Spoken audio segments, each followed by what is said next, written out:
Welcome back to expert with बोली. Today we learn 10th standard geometry यामधील second chapter आपण पाहत आहोत, पायथागोरस थेरम. आता काही वेळा प्रॅक्टिस सेट सुरू करण्याआधी काही कन्सेप्ट समजून घेणे गरजेचे असते, म्हणजे प्रॅक्टिस सेट मधील कोणताही क्वेश्चन व्यवस्थित सॉल्व्ह करता येतो. त्यामुळे आपण इथे प्रॅक्टिस सेट 2.1 सुरू करण्याअगोदर काही इम्पॉर्टंट बेसिक कन्सेप्ट्स शिकून घेणार आहोत. ओके, त्यामध्ये फर्स्ट थेरम आपल्याला पाहिजे आहे पायथागोरस थेरम. आता हा थेरम आपण 5th स्टँडर्ड पासून शिकत आहे. याची फिगर काढून घेतली आहे मी. इथे दिसते तुम्हाला एबीसी हा ट्रायंगल काढलेला आहे आणि अँगल एबीसी हा 90 डिग्रीचा आहे. त्यामुळे हा जो ट्रायंगल आहे तो राईट अँगल ट्रायंगल आहे. आता यातील हा जो अँगल आहे तो 90 डिग्रीचा आहे. त्याच्या समोरील साइड आहे एसी. ओके, मग 90 डिग्रीच्या समोरील साइडला आपण काय म्हणतो तर हायपोटेन्यूस. ओके, म्हणजेच एसी झाला हायपोटेन्यूस. पायथागोरस थेरम वरून एसी स्क्वेअर हा रिमेनिंग 2 साइडच्या स्क्वेअरच्या समशी इक्वल असतो. ओके, म्हणजे आता पायथागोरस थेरम मध्ये आपल्याला एक फॉर्म्युला मिळतो. तो कोणता तर 90 डिग्रीच्या समोरील जी साइड आहे ती आहे हायपोटेन्यूस, म्हणजेच इथे आहे एसी स्क्वेअर. आता याची व्हॅल्यू किती असणार आहे तर रिमेनिंग ज्या 2 साइड्स आहेत A B and B C यांच्या स्क्वेअरच्या सम इतकी एसी स्क्वेअरची व्हॅल्यू असते. ओके, म्हणजे पायथागोरस थेरम नुसार एसी स्क्वेअर हा रिमेनिंग 2 साइडच्या स्क्वेअरच्या समशी इक्वल आहे. ओके, त्यानंतर सेकंड थेरम पाहूया आपण, पायथागोरियन ट्रिपलेट. आता टेक्स्टबुक मध्ये याचे मीनिंग दिलेले आहे ते पाहूया. यामध्ये सांगितले आहे in a triplet of natural numbers if the square of the largest number is equal to the sum of the squares of the remaining 2 numbers then the triplet is called the Pythagorean triplet. Okay, म्हणजे आपल्याला suppose 3 number जर का दिलेले असतील आणि त्यातील सर्वात मोठ्या नंबरचा स्क्वेअर हा उरलेल्या 2 नंबरच्या स्क्वेअरच्या सम इतका असेल तर given numbers R Pythagorean triplet आहे. आणि जर मोठ्या नंबरचा स्क्वेअर हा रिमेनिंग 2 नंबरच्या स्क्वेअरच्या सम इतका नसेल तर दिलेले नंबर्स हे पायथागोरियन ट्रिपलेट नाही. ओके, एक एक्झाम्पल घेऊया. यामध्ये सपोज गिवन नंबर आपल्याला दिलेले आहेत 11, 60 अँड 61. ओके, आता हे 3 नंबर्स पायथागोरियन ट्रिपलेट आहे का हे आपल्याला चेक करायचे. मग त्यासाठी आपल्याला काय करावं लागेल, यामधील सर्वात मोठी संख्या कोणती आहे तर 61. मग 61चा स्क्वेअर आपल्याला घ्यायचा आहे. आता हा स्क्वेअर बाकीचे जे 2 नंबर्स आहेत त्यांच्या स्क्वेअरच्या सम इतका आले पाहिजे, म्हणजे 11 स्क्वेअर प्लस 60 स्क्वेअर. ओके, आता 61चा स्क्वेअर म्हणजे 61 मल्टिपल 61 1 1 6 1 6 0 6 1 6 6 6 36 1 20 7 3 3721. ओके, 11चा स्क्वेअर आपल्याला माहिती आहे 121 आणि 60चा स्क्वेअर म्हणजे 6 6 36 आणि 0 0. ओके, म्हणजे 3600. देअरफॉर लेफ्ट साइडला राहिले 3721 आणि राईट साइडला या दोघांची ॲडिशन म्हणजे 1 2 6 1 7 and 3 3721. Right side and left side दोन्हीही इक्वल आहेत, म्हणजेच here the square of the largest number is equal to the sum of the squares of the other 2 numbers. Therefore, given numbers are in Pythagorean triplet. Okay, आता third concept पाहूया. यामध्ये 2 options आपल्याला मिळणार आहेत, ते कोणते ते बघू. थर्ड कन्सेप्ट आपण पाहत आहोत. त्यामध्ये फर्स्ट आपल्याला पाहिजे आहे property of 30 degree 60 degree 90 degree triangle. Okay, आता हा जर का राईट अँगल ट्रायंगल आहे, याला नाव देऊ आपण एबीसी. ओके, हा अँगल आहे 90 डिग्रीचा. इथला ए अँगल आहे 30 डिग्रीचा आणि इथला सी अँगल आहे 60 डिग्रीचा. आता याचं वर्णन आपल्या टेक्स्टबुक मध्ये दिलेलं आहे, ते मी तुम्हाला सांगते. If acute angles of a right angle triangles are 30 degree and 60 degree. Okay, म्हणजे हे 2 angles. Then the side opposite 30 degree angles is half of the hypotenuse and the side opposite to 60 degree angle is √3/2 times the hypotenuse. या definition मध्ये आपल्याला 2 concepts clear केलेले आहेत, ते म्हणजे आता इथे फर्स्ट मध्ये आपण पाहणार आहोत 30 डिग्री समोरील साइड ही 90 डिग्रीच्या समोरील साइडच्या निम्मी असते. ओके, हे आपण ए मध्ये पाहूया. आता इथे 30 डिग्रीच्या समोर बीसी ही साइड आहे बघा, ही 30 डिग्री अँगल एच्या समोरील साइड आहे बीसी. मग बीसीची व्हॅल्यू किती असणार आहे तर 90 डिग्रीच्या समोरील साइडच्या म्हणजे एसीच्या निम्मी असणार आहे. त्यामुळे इथे आपल्याला म्हणायचं आहे बीसी.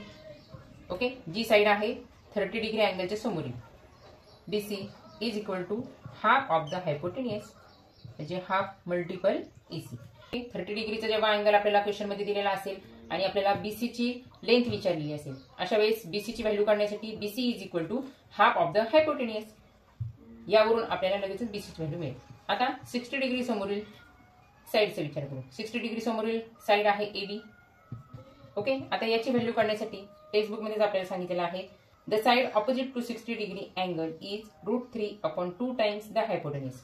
ओके, म्हणजे हायपोटेनियसच्या √3/2 हायपोटेनियस आहे एसी. ओके, हे झालं 1 मध्ये. आता सेकंड मध्ये आपल्याला काय काय दिलेलं आहे, यामध्ये property of 45 degree and remaining किती राहते 90 डिग्री, कारण की ट्रायंगलच्या ऑल अँगलची एडिशन किती असते तर 180 डिग्री. ओके, म्हणजे एका ट्रायंगल मधील 2 अँगल्स जर का 45 डिग्रीचे असतील तर रिमेनिंग अँगल हा 90 डिग्रीचा आहे. म्हणजे इथे सुद्धा हा आपल्याला मिळत आहे राईट अँगल ट्रायंगल. याला पण नाव घेऊया एबीसी. इथला घेतला आपण 90 डिग्रीचा म्हणजे एसी झाली हायपोटेनियस. ओके, आणि इथले झाले 45 डिग्रीचे जे इक्वल आहेत. याची प्रॉपर्टी आपल्याला काय सांगते तर if the acute angles of a right angle triangle are 45 degree and 45 degree, then each of the perpendicular sides is 1/√2 times the hypotenuse. 45 degree समोरील साइड आहे बीसी आणि इथल्या 45 डिग्री समोरील साइड आहे एबी. ओके, मग यांची जर का व्हॅल्यू आपल्याला काढायची असेल तर AB is equal to BC, म्हणजे दोघांची जी साइड्स मिळणार आहे आपल्याला ती इक्वल लेंथची मिळणार आहे आणि त्यांची व्हॅल्यू असणार आहे 1/√2 मल्टिपल हायपोटेनियस इथे एसी आहे. ओके, मग जर का 45 डिग्री समोरील आपल्याला साइडची लेंथ विचारली असेल तेव्हा हा फॉर्म्युला आपल्याला यूज करायचा आहे 1/√2 मल्टिपल हायपोटेनियस. ओके, अजून काही कन्सेप्ट आपल्याला शिकावे लागणार आहेत प्रॅक्टिस सेट सुरू करण्याआधी, ते आपण पाहून घेऊया. चौथी कन्सेप्ट आपण पाहणार आहोत similarity and right angle triangle. आता इथे पण एक फिगर काढून घेते मी राईट अँगल ट्रायंगलची. हा राईट अँगल ट्रायंगल आहे, नाव देऊ एबीसी. ओके, आणि इथला अँगल आहे तो 90 डिग्रीचा आहे. ओके, आता या कन्सेप्ट मध्ये आपण काय शिकणार आहोत, एका राईट अँगल ट्रायंगल मधील हायपोटेनियसवर जर का परपेंडिक्युलर काढला. ओके, मग परपेंडिक्युलर कसा काढतो आपण तर इथला जो व्हर्टेक्स आहे 90 डिग्रीचा यापासून समोरच्या हायपोटेनियसवरती परपेंडिक्युलर असणारा, त्यामुळे इथं होतो 90 डिग्रीचा. ओके, इथं नाव देऊ आपण डी. मग जर एका राईट अँगल ट्रायंगल मधील हायपोटेनियसवर परपेंडिक्युलर काढला तर ओरिजिनल ट्रायंगल आणि परपेंडिक्युलरमुळे तयार झालेले 2 ट्रायंगल हे सिमिलर असतात. म्हणजे इथे आपल्याला काय शिकायचं आहे या कन्सेप्टमध्ये तर एका राईट अँगल ट्रायंगल मध्ये जर का व्हर्टेक्स पासून हायपोटेनियसवर जर का आपण परपेंडिक्युलर काढला तर तयार होणारे 2 ट्रायंगल्स म्हणजे इथला ट्रायंगल आणि ओरिजिनल ट्रायंगल हे तिन्ही ट्रायंगल सिमिलर असतात. पहिला आहे ट्रायंगल एडीबी. ओके, म्हणजे हा जो ट्रायंगल आहे तो सिमिलर असणार आहे ट्रायंगल एबीसी ला. ओके, एबीसी म्हणजे हा जो सर्वात मोठा ट्रायंगल आहे ओरिजिनल ट्रायंगल तो सिमिलर असणार आहे. याचबरोबर ट्रायंगल बीडीसी म्हणजे हा ट्रायंगल. ओके, हा ट्रायंगल सिमिलर असणार आहे ट्रायंगल एबीसी ला म्हणजेच ओरिजिनल ट्रायंगलला. ओके, म्हणजे जर सर्वात मोठा जो ट्रायंगल आहे आणि हा परपेंडिक्युलर मुळे तयार झालेले हे 2 ट्रायंगल जे आहेत ते सिमिलर असतात. याचबरोबर ट्रायंगल एडीबी सिमिलर आहे ट्रायंगल बीडीसी. ओके, त्यामुळे हे जे 2 ट्रायंगल्स आहेत ते सुद्धा एकमेकांना सिमिलर. म्हणजेच इथे आपल्याला काय म्हणता येईल means triangle ADB similar triangle BDC similar triangle ABC. Okay, म्हणजे एका राईट अँगल ट्रायंगल मध्ये एका परपेंडिक्युलरमुळे तयार झालेले 2 ट्रायंगल्स आणि ओरिजिनल ट्रायंगल हे सिमिलर असतात. त्यानंतर फिफ्थ कन्सेप्ट पाहूया आता थेरम ऑफ जिओमेट्रिक मीन. इथे सुद्धा एक राईट अँगल ट्रायंगल काढून दाखवते. एबीसीच नाव देऊ. ओके, आणि इथला अँगल हा राईट अँगल आहे. आता या फिगर मध्ये बघा इथे सुद्धा मी एक परपेंडिक्युलर काढत आहे. इथे डी नाव देते आणि हा झाला 90 डिग्रीचा अँगल. आता या फिगर मध्ये ट्रायंगल एबीसी हा राईट अँगल ट्रायंगल आहे. व्हर्टेक्स बी मधून हायपोटेनियस एसी वर परपेंडिक्युलर मी काढलाय आणि इथे त्यामुळे BD square is equal to AD multiple DC मिळेल. ओके, कशामुळे तर by theorem of geometric mean. Okay, या थेरमचा अर्थ एवढाच आहे, जेव्हा आपण एखादा राईट अँगल ट्रायंगल काढतो आणि व्हर्टेक्स पासून हायपोटेन्युसवर जेव्हा एखादा परपेंडिक्युलर काढतो, तेव्हा इथली जी व्हॅल्यू आहे या परपेंडिक्युलरची ती BD square is equal to AD multiple DC. म्हणजे जर का असा क्वेश्चन आपल्याला जर का विचारला की find out the bidis value, तर हा फॉर्म्युला आपल्याला यूज करायचा आहे आणि एडीची व्हॅल्यू मल्टिपल डीसीची व्हॅल्यू करून जे आन्सर मिळणार आहे ते स्क्वेअर रूट मध्ये घेऊन आपल्याला इथला बीडीचा जो स्क्वेअर आहे तो कॅन्सल करता येईल आणि बीडीची व्हॅल्यू आपल्याला फाइंड आउट करता येईल. आतापर्यंत आपण 5 थेरम्स पाहिलेले आहेत. या 5 थेरम जर का नीट स्टडी केल्या तर हा प्रॅक्टिस सेट तुम्ही सहजरित्या सॉल्व्ह करू शकता. ओके, कारण प्रॅक्टिस सेट मधील सर्व क्वेश्चन्स या थेरमवरतीच अवलंबून आहेत. तसेच अजून 2 थेरम्स महत्त्वाचे आहेत, त्या मी फक्त तुम्हाला रीड करून दाखवणार आहे. फर्स्ट थेरम आहे पायथागोरस थेरम आणि सेकंड आहे कन्व्हर्स ऑफ पायथागोरस थेरम. ही दोन्ही थेरम एकमेकांना ऑपोजिट आहेत. फर्स्ट थेरम जे आहे पायथागोरस थेरम, यामध्ये ट्रायंगल मधील अँगल 90 डिग्रीचा दिलेला असतो. त्यावरून हायपोटेन्युसचा स्क्वेअर हा इतर 2 साइड्सच्या स्क्वेअरच्या बेरजे इतका आहे हे आपल्याला प्रूव्ह करायला सांगितलेलं असतं.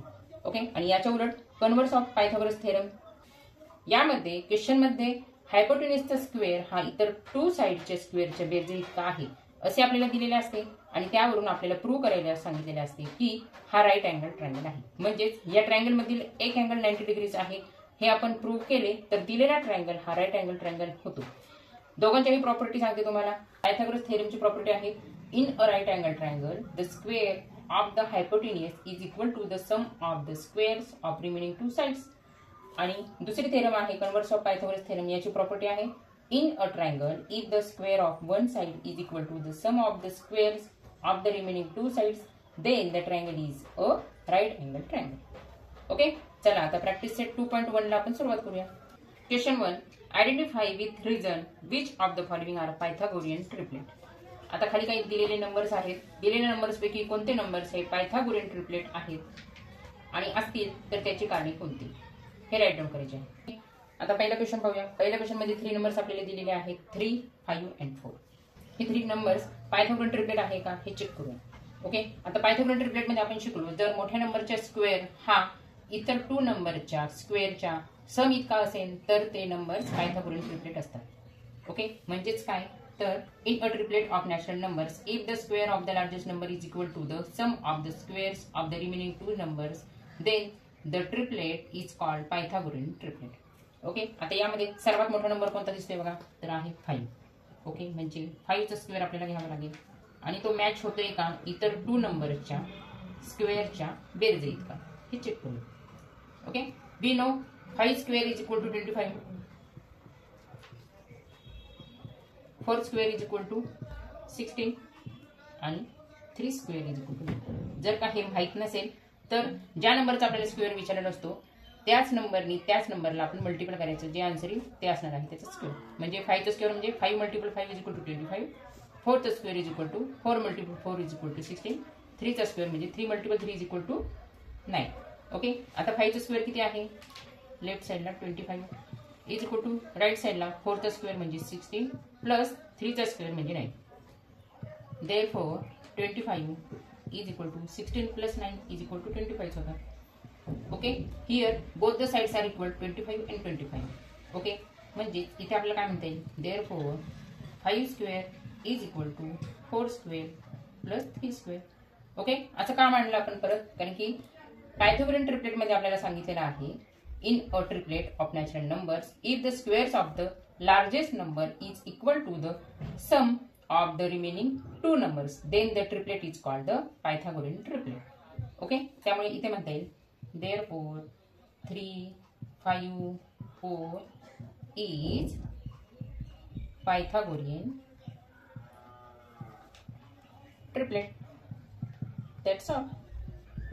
ओके, एकदम इझी आहे. तसेच 5 नंबर्स आपण चेकआउट करूया की ते पायथागोरियन ट्रिपलेट मध्ये आहेत की नाहीत. सेकंड मध्ये आता आपल्याला 3 नंबर्स दिलेले आहेत 4, 9 आणि 12. We know 4 square is equal to 16, 9 square is equal to 81 आणि 12 स्क्वेअर इज इक्वल टू 144. आता इथे लार्जेस्ट नंबर कोणता आहे 12, त्यामुळे 12 चा स्क्वेअर हा इतर 2 नंबरच्या स्क्वेअरच्या ऍडिशन इतका मॅच झाला पाहिजे. ओके, देयरफॉर 12 चा स्क्वेअर 144, 4 चा स्क्वेअर 16, 9 चा square 81. Okay, therefore 144 is equal to 16 plus 81, 6 plus 1 7, 1 plus 8 9. 97 झाली इथे.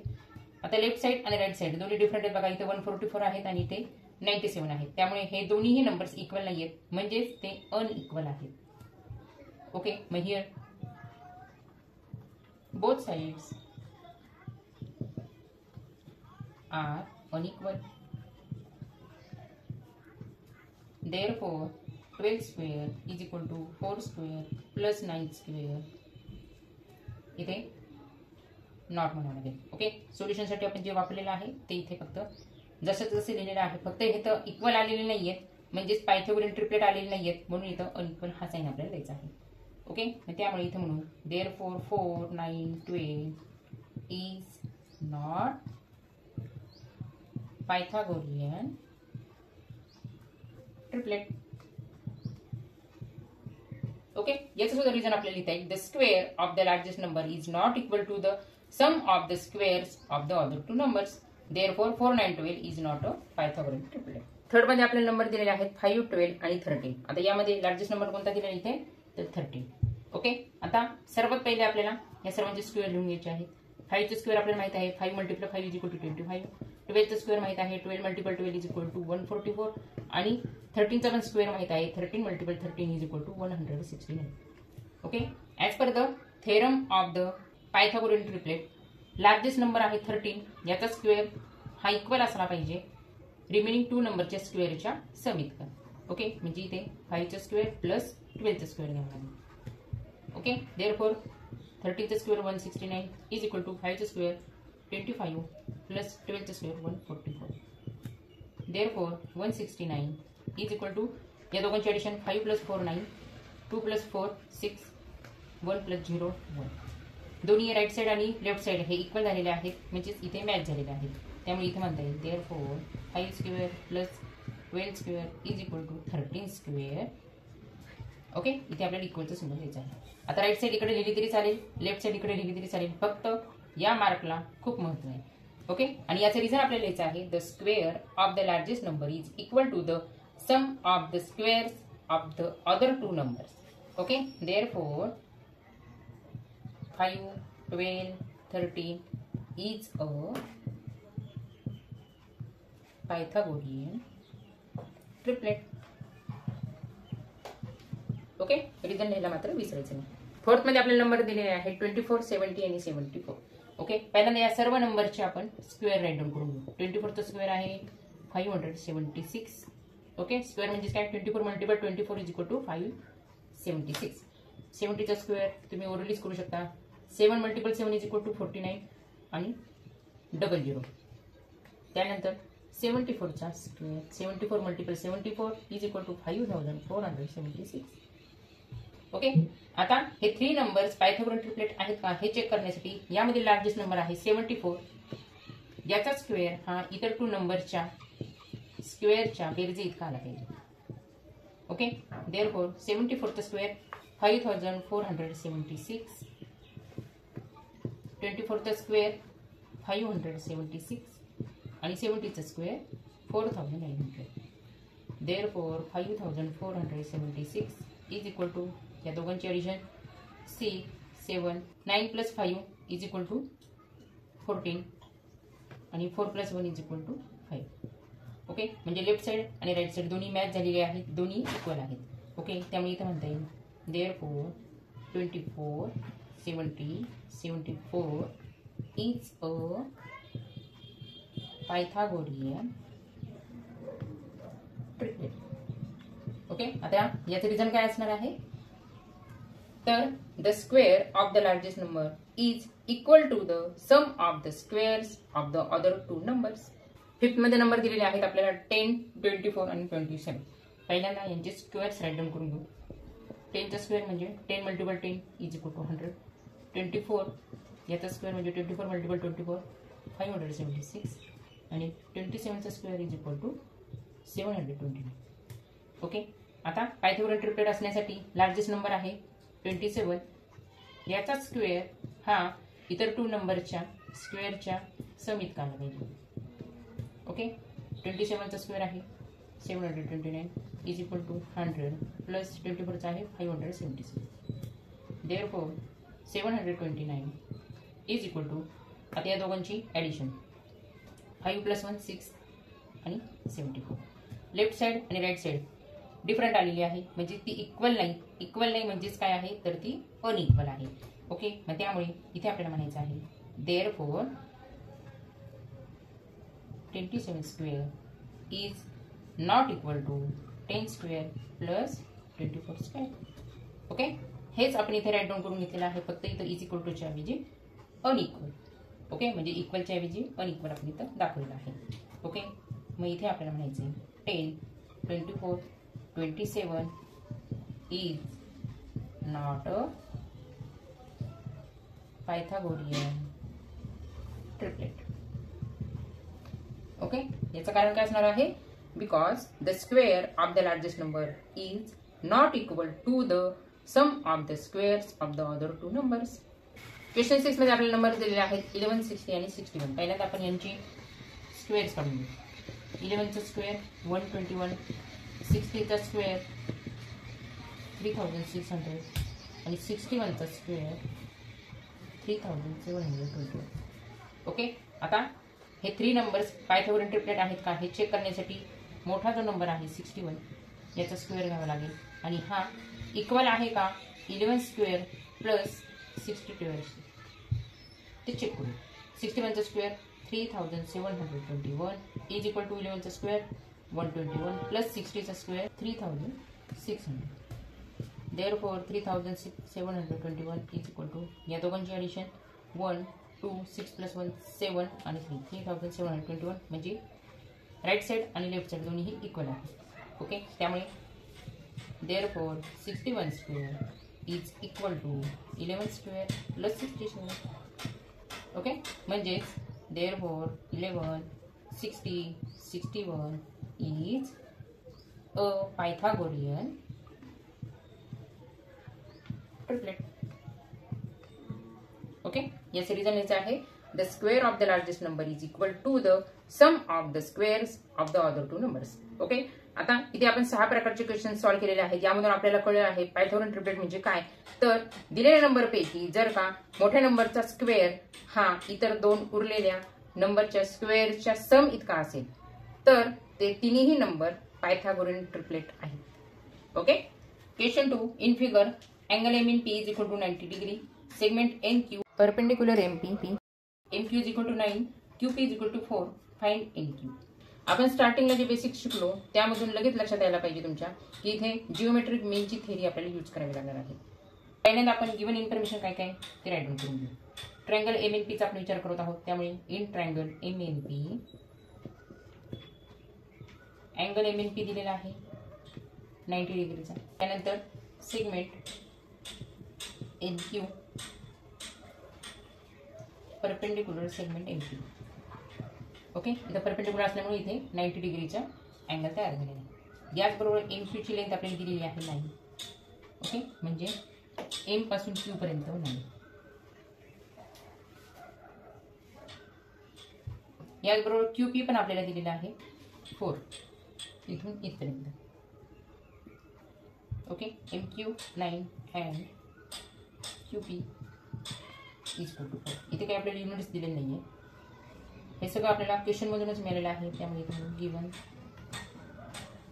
ओके, आता इथे आपल्याला जिओमेट्रिक मीनची थेरी वापरायची आहे, त्यामुळे इथे म्हणून by the theorem of geometric mean. या थेरीमध्ये आपण पाहिलेलं आहे in a right angle triangle the perpendicular segment to the hypotenuse from the opposite vertex is the geometric mean of the segments into which the hypotenuse is divided. म्हणजेच काय, तर याचा अर्थ समजून घ्या. परपेंडिक्युलर सेगमेंटचा स्क्वेअर, परपेंडिक्युलर सेगमेंट कोणती आहे N Q. मग एन क्यूचा स्क्वेअर हा हायपोटेन्युसचे जे 2 पार्ट्स तयार झालेले आहेत या परपेंडिक्युलरमुळे, म्हणजे एम क्यू आणि क्यू पी हे जे 2 पार्ट्स तयार झालेले आहेत हायपोटेन्युसचे त्यांच्या मल्टिप्लिकेशन इतके असते. ओके, मग इथे फॉर्म्युला वाईज आपल्याला कसं लिहिता येईल, तर देअरफॉर परपेंडिक्युलर सेगमेंट आहे एन क्यू, याचा स्क्वेअर हा या परपेंडिक्युलरमुळे तयार झालेले जे हायपोटेन्युसचे 2 पार्ट्स आहेत त्यांच्या मल्टिप्लिकेशन इतके असतात, म्हणजे M Q multiple Q P, M Q multiple Q P. Okay, यापैकी आपल्याला एन क्यू आणि क्यू पी माहित आहे, त्यामुळे therefore N Q square is equal to N Q दिला आहे 9 आणि क्यू पी दिलेला आहे 4. Therefore N Q square is equal to 9 4 जार 36. आता इथे आपल्याला फक्त एन क्यू विचारलेला आहे, नॉट एन क्यू स्क्वेअर. इथे एन क्यू स्क्वेअर आहे, याचा स्क्वेअर कॅन्सल करण्यासाठी दोन्ही साइड्स आपल्याला स्क्वेअर रूटमध्ये घ्यावे लागतील. Therefore N Q square into square root is equal to into square root 36. इथे म्हणून taking square root of both the sides. Okay, त्यामुळे इथला स्क्वेअर रूट आणि इथला स्क्वेअर कॅन्सल झाला, इथे फक्त राहिले N Q is equal to आपल्याला माहित आहे 36चा स्क्वेअर रूट काय आहे तर 6, कारण की 6 मल्टिपल 6 इज इक्वल टू 36 होता. यावरून आपल्याला एन क्यू मिळालेला आहे 6. क्वेश्चनमध्ये एन क्यूची लेंथ विचारलेली आहे, एन क्यू स्क्वेअरची नाही, त्यामुळे दोन्ही साइडचा आपण स्क्वेअर रूट घेतला आणि स्क्वेअर रूट घेतल्यानंतर आपल्याला मिळालेले आहे एन क्यूची value, N Q is equal to 6. आता इथे क्वेश्चनमध्ये जे आपल्याला 9 आणि 4 ची व्हॅल्यू दिलेली आहे ती फक्त 9 आणि 4 एवढी दिलेली आहे, म्हणजे युनिटमध्ये दिलेली आहे, याचा बाकी कोणता युनिट दिलेला नाहीये, म्हणजे सेंटीमीटर मीटर. त्यामुळे इथे आपल्याला म्हणायचं आहे 6 units. Okay, therefore our answer is the N Q is equal to 6 units. Third question, in figure angle QPR is equal to 90 degree, segment PM perpendicular segment QR and Q dash M dash R, PM is equal to 10, QM is equal to 8, then find QR. आता या question मध्ये QR ची length आपल्याला find out करण्यास सांगितलेली आहे. Figure मध्ये बघा QR म्हणजे काय दिलेलं आहे तर QM plus MR, QM plus MR, कारण की हे 3 पॉइंट्स एकाच लाईनीवरती आहेत. इथे सोल्युशनसाठी MR ची लेंथ आपल्याला फाइंड आउट करण्यास एकदम इझी आहे, त्यामुळे पहिले आपण MR फाइंड आउट करू. ओके, म्हणजे इथली जी लेंथ आहे ती आपल्याला सहज फाइंड आउट करता येईल, कारण की आपल्याला पीएम क्वेश्चन मध्ये दिलेली आहे 10 आणि इथला जो अँगल आहे अँगल पीएमआर हा दिलेला आहे 90 डिग्री. ओके, त्यामुळे पहिले एमआर आपण फाइंड आउट करूया आणि त्यानंतर QM plus MR is equal to QR ची लेंथ आपण फाइंड आउट करू. ओके, पहिल्यांदा आन्सर इन ट्रायंगल, पहिल्यांदा मोठ्या ट्रायंगलचा विचार करायचा आहे PQR. यामध्ये अँगल QPR हा दिलेला आहे 90 डिग्री. ओके, म्हणजे हा टॉपचा अँगल जो आहे अँगल P हा दिलेला आहे 90 डिग्री. याचबरोबर सेगमेंट PM हा परपेंडिक्युलर आहे सेगमेंट QR वर, त्यामुळे इथं जो अँगल तयार झालेला आहे तो पण 90 डिग्रीचा तयार झालेला आहे. याचबरोबर PM ची व्हॅल्यू आपल्याला दिलेली आहे 10 आणि QM पण दिलेला आहे 8. ओके, म्हणजे इथली जी लेंथ आहे QM ती पण आपल्याला दिलेली आहे 8. हे सगळं आपल्याला क्वेश्चन मध्येच दिलेलं आहे, त्यामुळे इथं म्हणू गिवन अँगल QPR हा 90 डिग्रीचा आहे. ओके, म्हणजे हा अँगल आहे तो 90 डिग्रीचा आहे, म्हणजे हा ट्रायंगल जो आहे तो राईट अँगल ट्रायंगल आहे. तसेच PM हा परपेंडिक्युलर आहे हायपोटेन्यूज QR वरती, त्यामुळे इथे जिओमेट्रिक मीनची थेरम आपण यूज करू शकतो. ओके, ही थेरम काय सांगते तर in a right angle triangle the perpendicular segment to the hypotenuse from the opposite vertex is the geometric mean of the segments into which the hypotenuse is divided. इथे म्हणूया by the theorem of the geometric mean. आता इथे PM हा जो आहे तो perpendicular आहे, त्यामुळे परपेंडिक्युलरचा स्क्वेअर म्हणजे PM चा स्क्वेअर इज इक्वल टू, आता या परपेंडिक्युलरने या हायपोटेन्यूजचे 2 पार्ट्स तयार केलेले आहेत QM आणि MR, म्हणजे यांचं मल्टिप्लिकेशन घ्यावं लागेल या थेरमनुसार QM multiple MR. Okay, PM आपल्याला माहित आहे क्वेश्चन मध्ये दिलेले आहे 10 इज इक्वल टू QM पण दिलेले आहे 8 मल्टिपल MR. 10 चा स्क्वेअर म्हणजे 100 is equal to 8 multiple MR. Okay, therefore 100 आता इथल्या इकडे घेऊया, त्यामुळे ती डिवाइडला जातील इज इक्वल टू MR. 8 1 जार 8, 8 1 जार 8, रिमेनिंग राहिले 2, 8 2 जार 16, रिमेनिंग राहिले 4, वरतून घेतला 0, 8 5 जार 40, म्हणजे इथे मिळाले 12.5.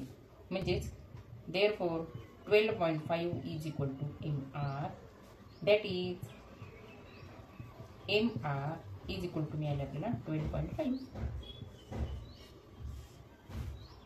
ओके, आता MR आपल्याला काढायला नाही सांगितलेलं, आपल्याला विचारलेलं आहे क्वेश्चन मध्ये QR काढायचं आहे.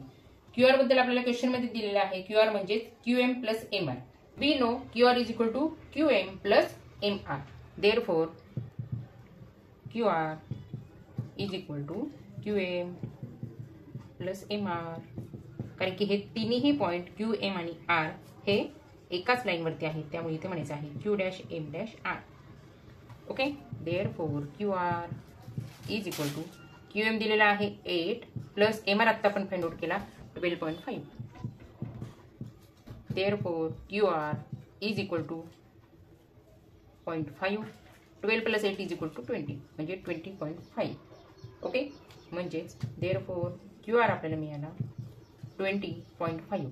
क्वेश्चनमध्ये आपल्याला या फिगरमध्ये ज्या 10 आणि 8 या व्हॅल्यू दिलेल्या आहेत त्या फक्त व्हॅल्यू दिलेल्या आहेत, यामध्ये युनिट्स कोणते वापरले नाही, त्यामुळे इथं आन्सर सुद्धा इथं फक्त units, not centimetre, not metre.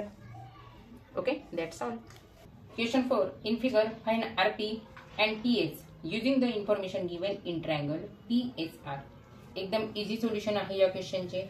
पहिल्यांदा काय काय इन्फॉर्मेशन दिलेली आहे ती राईट डाऊन करून घ्या. ओके, त्यासाठी मी इथं फिगर ऑलरेडी काढून ठेवलेलीच आहे, फक्त डिटेल इन्फॉर्मेशन आपल्याला राईट डाऊन करून घ्यायची आहे. इन ट्रायंगल पीएसआर यामध्ये अँगल पीएसआर हा दिलेला आहे आपल्याला 90 डिग्रीचा. ओके, आणि याबरोबरच अँगल एसपीआर हा दिलेला आहे 30 डिग्री. ओके, इथं म्हणूया गिवन. जर एका ट्रायंगलचे 2 अँगलचे मेजर्स आपल्याला माहित असतील तर त्यावरून रिमेनिंग 3rd अँगलचे मेजर्स आपल्याला फाइंड आउट करतील. कशावरून? कारण की एका ट्रायंगलच्या तिन्ही अँगलची सम ही 180 असते, त्यामुळे 180 मधून दोन्ही अँगलची मेजर्स आपण सबट्रॅक्ट करून 3rd अँगलची मेजर कॅल्क्युलेट करू शकतो. ओके, मग या ट्रायंगल मधील 3rd मिसिंग अँगल कोणता आहे तर अँगल एसआरपी हा आपण फाइंड आउट करू. Therefore angle SRP is equal to एका ट्रायंगलच्या सर्व अँगलची ऍडिशन ही 180 असते, त्यामुळे 180 मधून मायनस हे जे आपल्याला अँगलचे मेजर दिलेले आहेत ते आपल्याला सबट्रॅक्ट करायचे आहेत. म्हणजे इथे म्हणता येईल measure of angle PSR plus measure of angle SPR. Okay, therefore angle SRP is equal to 180 minus यांची मेजर्स पीएसआर दिलेले आहे 90 डिग्रीचा प्लस एसपीआर आपल्याला दिलेला आहे 30चा. Therefore angle SRP is equal to 180 minus या दोघांची addition 90 plus 30 means 120. Therefore angle SRP मिळाला आपल्याला 180 मायनस 120 इज इक्वल टू 60. आणि अँगल दाखवताना आपल्याला डिग्रीमध्ये दाखवावं लागतं, त्यामुळे angle SRP is equal to 60 degree. Okay, इथे म्हणूया हा कोणता अँगल आहे तर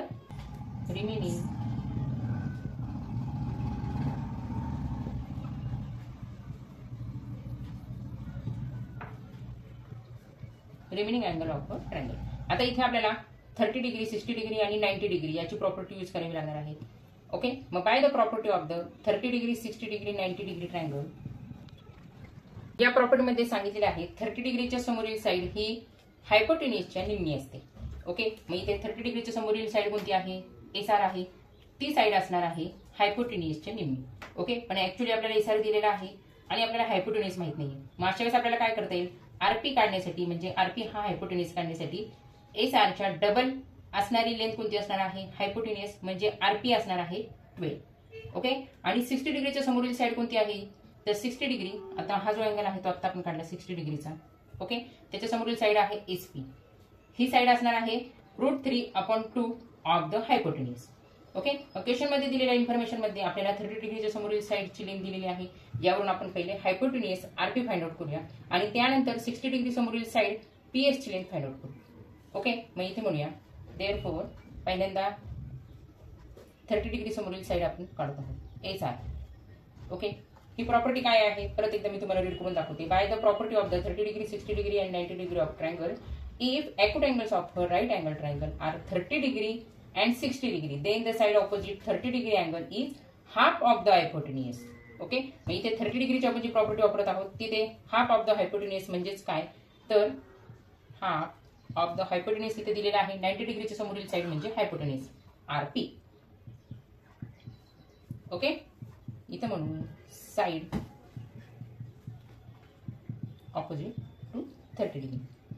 ओके, आता याचं कॅल्क्युलेशन आपण करून घ्या आणि सेकंड मध्ये आपण पाहणार आहोत 60 डिग्री समोरील साईड एसपी यासाठी आपल्याला कंडिशन असणार आहे opposite to 60 degree angle is √3/2 times the hypotenuse. हायपोटेन्यूजच्या √3/2. ओके, पहिल्यांदा ह्याचं कॅल्क्युलेशन करून घेऊ. आपल्याला SR दिलेली आहे 6. Therefore 6 is equal to 1/2 multiple RP. Therefore 6 इथले 2 इकडे घेऊया, त्यामुळे ती मल्टिपल येतील. इज इक्वल टू राईटला राहील फक्त RP. Therefore 6 multiple 2 means 12 is equal to RP. Okay, अशा तऱ्हेने आपल्याला RP मिळालेला आहे 12. ओके, परत एकदा नीट करून घेते. That is RP is equal to 12. आता इथे आपल्याला मेजर्स काही दिलेले नाही आहेत, म्हणजे 6 फक्त 6 दिलेले आहे, तिथे युनिट काही दिलेली नाही, त्यामुळे RP is equal to 12 units. Okay, म्हणजे इथली जी साईड आहे RP हायपोटेन्यूज आपल्याला मिळालेली आहे 12.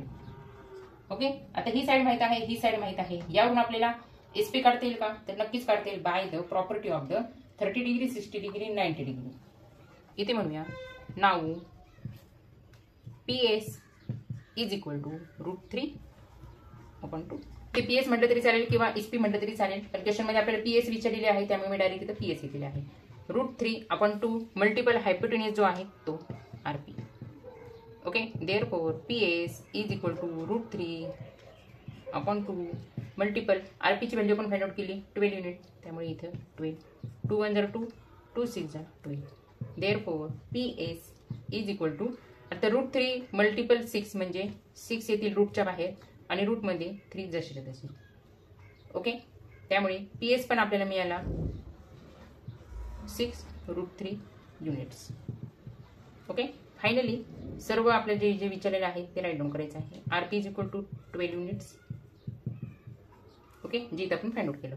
And PS is equal to 6√3 units. Okay, आता अजून रिमेनिंग क्वेश्चन्स भरपूर आहेत. 6 क्वेश्चन्स रिमेनिंग आहेत, त्यामुळे प्रॅक्टिस सेटचा पार्ट 1 आपण इथे स्टॉप करूया. पुढच्या व्हिडिओमध्ये आपण या प्रॅक्टिस सेटचा पार्ट 2 पाहणार आहोत. त्यामध्ये क्वेश्चन 5 टू क्वेश्चन 10 आपण पाहणार आहोत. ओके, तोपर्यंत हे जे 4 क्वेश्चन आहेत ते व्यवस्थित स्टडी करून ठेवा आणि या व्हिडिओच्या स्टार्टिंगला जे बेसिक इन्फॉर्मेशन दिलेले आहेत, ज्या कन्सेप्ट शिकवलेल्या आहेत ते व्यवस्थित समजून घ्या, म्हणजे पुढचे क्वेश्चन सुद्धा तुम्हाला इझिली सॉल्व्ह करता येतील. ओके, आणि याची लिंक सुद्धा मी तुम्हाला डिस्क्रिप्शन बॉक्समध्ये देणार आहे, त्यामुळे डिस्क्रिप्शन बॉक्स सुद्धा व्यवस्थित पाहून घ्या.